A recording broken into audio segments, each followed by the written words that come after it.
Hello, hello, hello. Good morning. Hello, everybody. Good morning.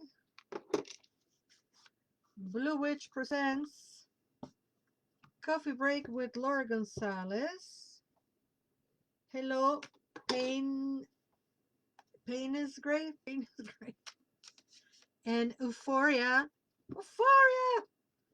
Welcome, welcome, welcome. This is the Coffee Break. My name is Laura González, and I hope you have your coffee.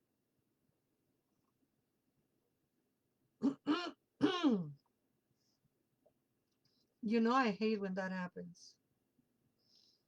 I hate when my throat does that.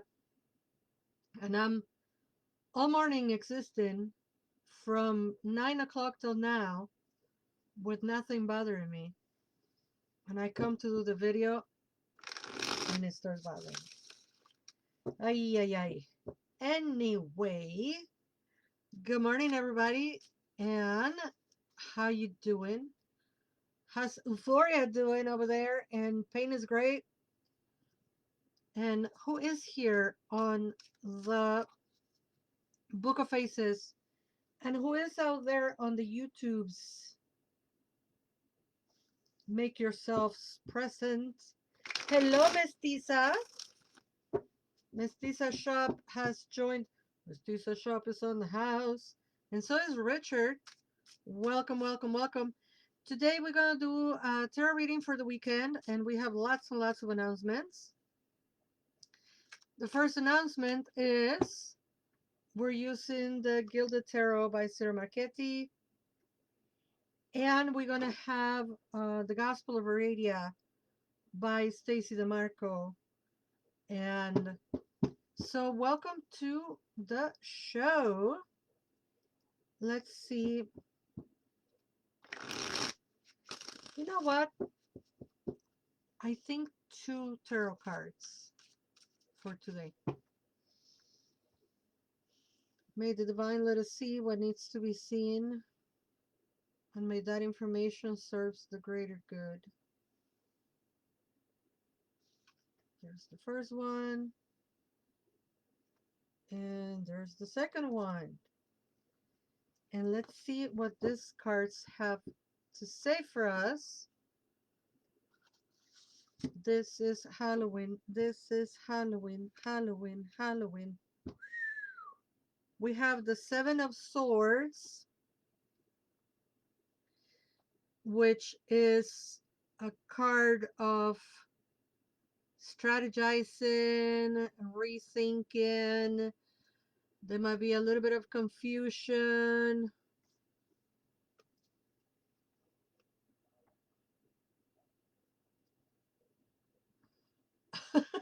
Euphoria. You know what is wild? That I can possibly argue that the modern Druid revival arose out of response to working class issues. It should be. The second card that we have is the 8 of Swords reverse. So what's going on with this 7 of Swords right side up and 8 of Swords reverse? First of all, we have lots of swords here. And swords represent our thoughts or ideas, the way we communicate, and how we deliver our message, and how we receive our message, and also how we communicate internally, right? So there's a lot of noise going on. Hello, Cindy Swims. So let's go one by one. 7 of Swords, right side up, right? Which is basically telling you to make peace with your own mind, right? By any means necessary. The fact that this person is walking away with all those swords, and we never know if he's just gonna put them away or if he's stealing them, or if he's the squire and he's gonna give them back to the knights. We don't know. We just know there is a lot going on, and there is some strategy. happening, right? Some heavy, deep thinking. And of course, when you have that many swords at your hands, you gotta be careful not to cut yourself, right? So I said it once and I said it again, and I will say it until we die. Anxiety, um, anxiety mostly, but other mental spiciness makes us think and make scenarios and believe things that might not be there. So I like to remind you, and I like to remind me, to stick to the facts. Stick to the facts. When those thoughts come to you and they're telling you lies, um, don't tell them to shut up. Don't tell them to go away. They're not gonna. The more you resist those thoughts, the more they're gonna stick around. But if you ask them to explain with facts, right? Why do you think this way? Why are you telling me this? What are you trying to protect me from? Right? That's the first part of it on the cards, right? The Seven of Swords is like there's a plethora of information. How are we going to take it? And if we take our time to strategize, then comes the next card, which is the Eight of Swords. And the Eight of Swords, right side up, is a person who is tied up and bound, trapped around the swords, right? And when the card is reversed, not to be simplistic, but it's just a different message, is actually some liberation from this situation. My Blair. Hello, Blair. Welcome, welcome, welcome. And also welcome to Max and Martin here on the Instagrams. So, yes, I say the Instagrams is a joke. Hi, Alexa. Guten Abend. And the Eight of Swords reverse is talking about some sort of liberation, right? That fog in our mind, that smoke that didn't let us see through the reality has dissipated. So even though, hi Leilani, even though it might be a little heavy, it might be too full of swords. There's 8, 9, 10, 15. There's 15 swords in these two cards. That's a whole lot of swords. That's a whole lot of thoughts. That's a whole lot of reflection, introspection. Um, and if you exist in this planet, some of those might be guilt and shame and fear and judgment and shame. Did I say shame already? There's a lot of shame. So it's like, okay, I'm gonna collect my thoughts. Oh, this just came to me. I have never said that for this card. Good one to be added. I'm gonna collect my thoughts and collect some facts and speak gently to myself and maybe speak out and say some things that needed to be said, and that will free me, that will liberate me, because otherwise I'll find myself trapped on my own ruminating, right? But if I speak out or if I write it down, sometimes writing it down helps a lot. You free yourself. So my dear friends, if you are a human like me, like many of us, and have some sort of anxiety or your mind is playing tricks on you, or you're lying to yourself,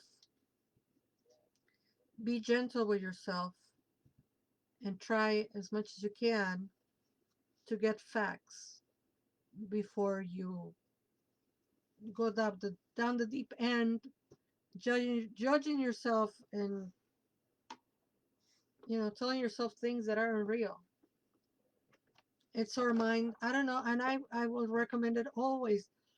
that children's movie Inside Out 2. Really, really go see that movie. Um, it is for children, but it's not for children. It's for anybody that has an open mind. And even that anxiety, even that um, negative, judgmental self perception needs to exist in order for us to be fully integrated. It's a beautiful movie and speaks about these things in a way that is very down to earth, not simplistic, but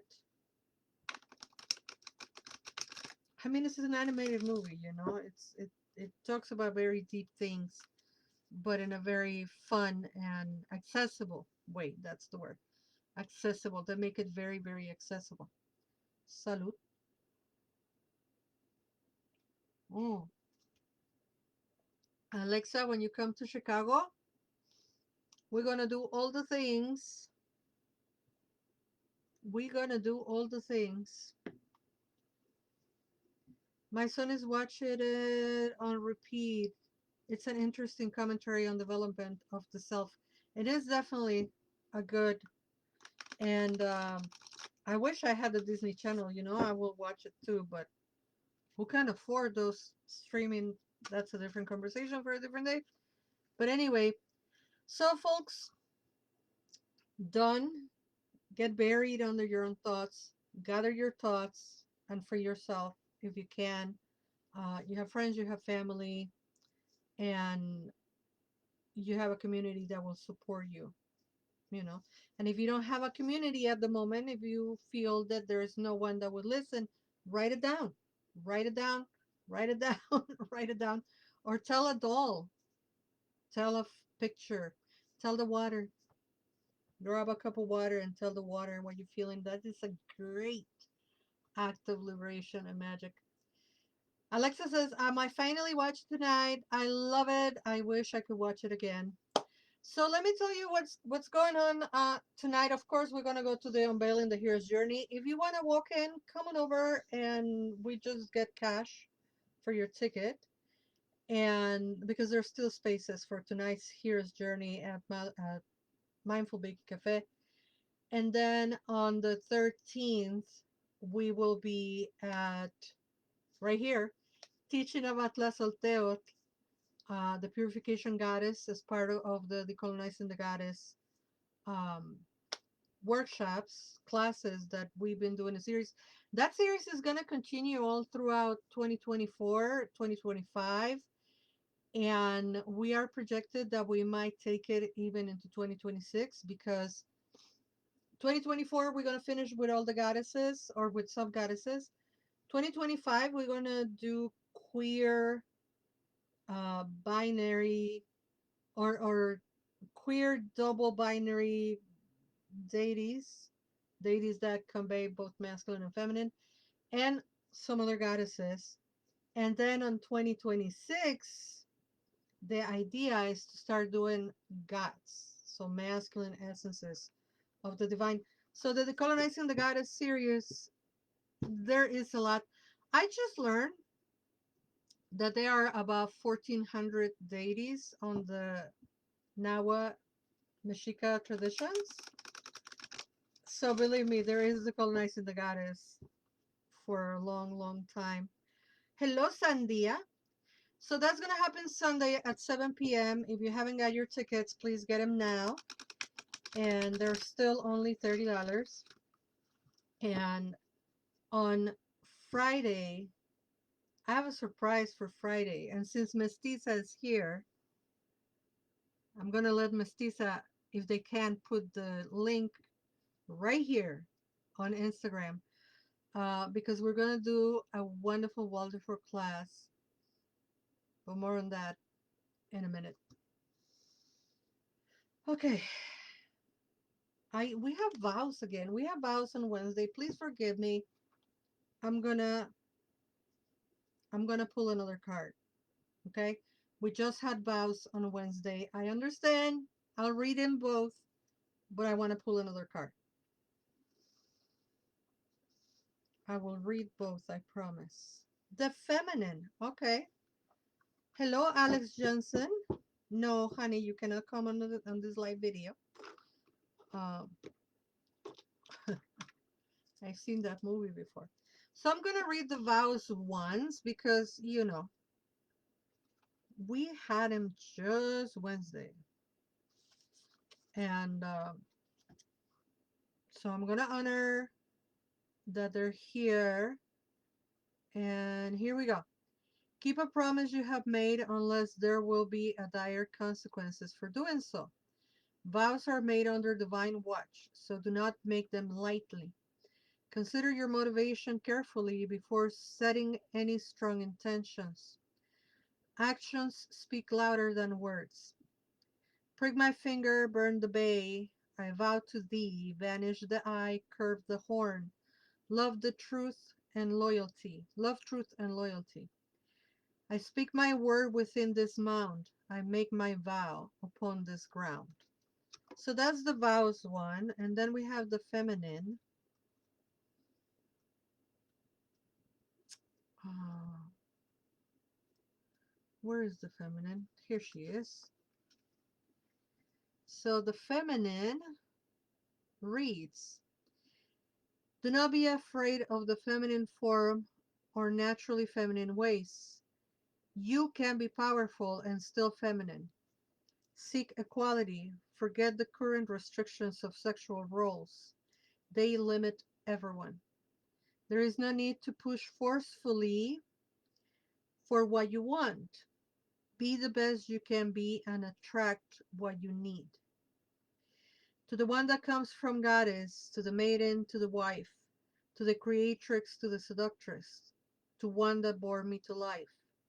Clear the path for the power of flowers and of seeds, of pull, not push, of wildness and of bleeds.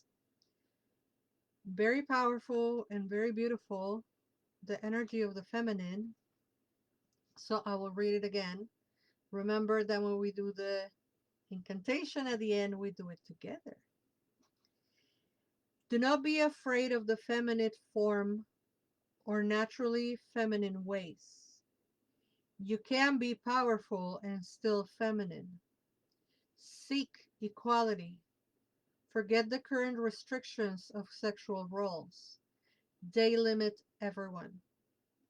There is no need to push forcefully for what you want. Be the best you can be and attract what you need.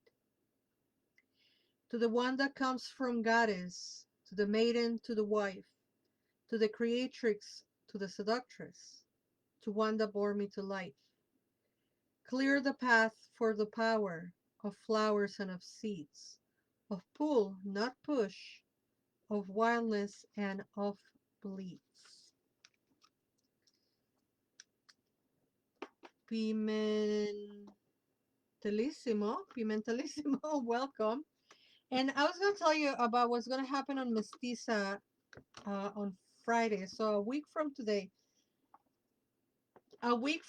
you can still buy tickets. They're in the low ticket warning. At this moment, we're almost running out of space, but there are still tickets. And what are we doing at Mestiza shop in Pilsen? What we're doing is teaching a class called Origin and Traditions of the Day of the Dead.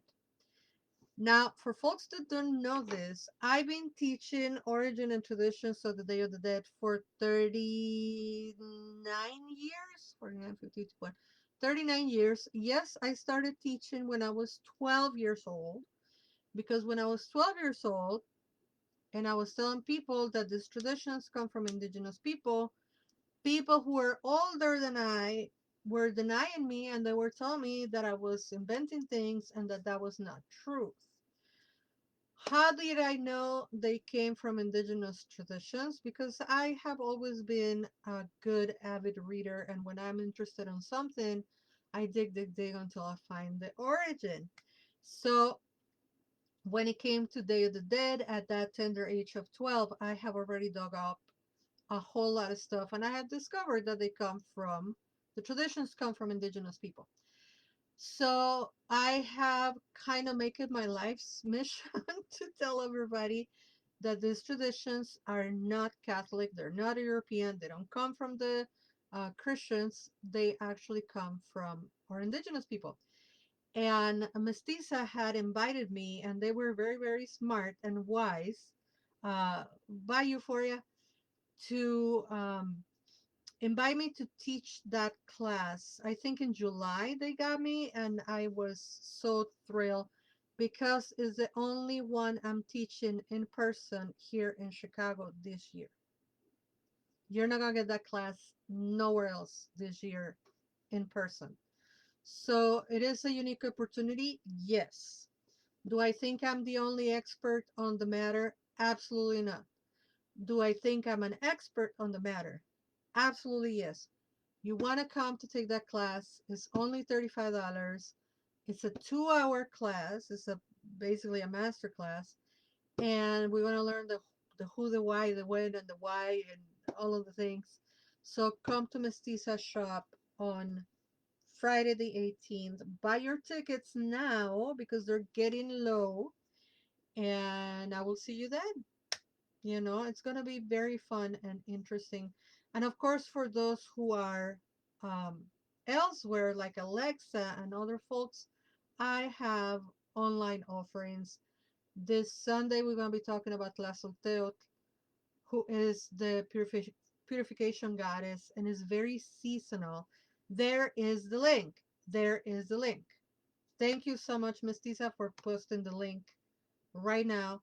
So, folks, if you're in Chicago, if you wanted to learn about Day of the Dead, if you want to do right by your ancestors, if you want to uh, dig in into this knowledge, please join us. Friday, October 18th, 7 to 9. And thank you, Mestiza, for hosting it. And they also gonna give everybody café de olla. And if you've never had café de olla, I am sorry, but it's a very traditional Mexican coffee, and you want to come and have some, you know. But um, but really, I'm very, very passionate about it. You know how Frida Kahlo was so passionate about it and so obsessed about it, and she drew skulls and skeletons her whole life. Like I tell Frida, quítate que ahí te voy, because I think I'm much more obsessed with Day of the Dead than Frida was, or maybe just about obsessed. And I'm very thankful to Mestiza for inviting me. And like I said, they were very smart because they were like early in July, like, yeah, let's do it. So we're doing it. The link is right there. Oh my God. We can't wait. We have some surprises too. First, I hear about this. Okay. Mestiza is just saying there will be surprises. Yo no sé nada. I don't know. But if you're in Pilsen, and if you're not in Pilsen, if you're in the suburbs and, you know, come to Pilsen and support. Also, if you've never been to Mestiza, it's short of a museum. And I have said this before. I'm not saying it because they're here in the chat. I have said it before. Mestiza shop in Pilsen here in Chicago is like a very well curated museum. And of course, they host a number of artisans and mostly women on small businesses that they host. And the whole community in Pilsen is, beautiful. But Mestiza is kind of like, in my opinion, at the heart of it, you know. So come see us and come with time, come early so you can walk around Pilsen and then come and take the class. Hello Soto and Z Aleph, welcome. You came to the tail end of this video. Thank you all for watching. I'll see you tonight at the Hero's Journey. I see you Sunday at the Tlazolteotl, and of course, I'll see you next week at the Mestiza shop for Origin and Traditions of the Day of the Dead. And believe me, if you took that class before, come and take it again because it evolves. It just keeps changing and changing and changing. That's why there's no book. Not on my end. I've been approached, I've been asked, like, are you going to write a book? Nope. It just keeps evolving. So come and hear me talk about it. Thank you, Mestiza. We love you back. All right, folks, 25 minutes here. Love you all. Never forget what I've been telling you since 2015. You are loved. Bye bye.